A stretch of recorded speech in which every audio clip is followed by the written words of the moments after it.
Welcome back to Carneades.org. Today we're going to be continuing with 7 ontological arguments for the existence of God. Today we're going to be looking at the Mereological Ontological Argument for the existence of God. This is going to be number 5. Now, the Mereological Ontological Argument, as I offered it, goes as follows. I exist, therefore something exists. Whenever something exists, the Mereological sum of all things exists. Therefore God, the sum of all things, exists. In this video, we're going to take a look at some reasons you might believe each of these premises and reasons that the conclusion might be justified. First, I exist. If you're curious, check out Descartes' cogito ergo sum, I think therefore I am. Most people are not going to find this premise terribly controversial because most people seem to believe and hold pretty strongly that they exist.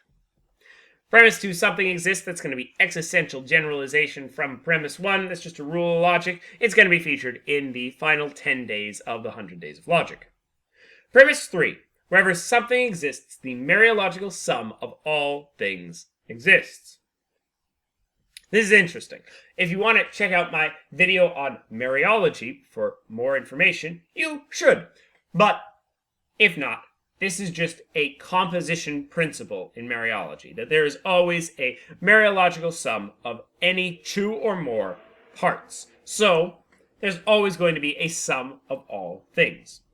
Therefore, God, the sum of all things, exists. This is just saying that God is simply another word for the sum of all things. God is just what we refer to as the sum of all things, what we mean when we say the sum of all things. So if the sum of all things exists, God exists.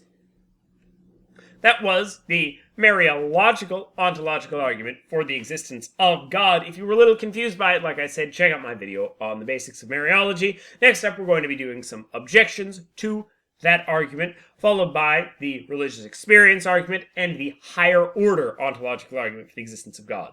Watch this video and more at Carneades.org, and stay skeptical, everybody.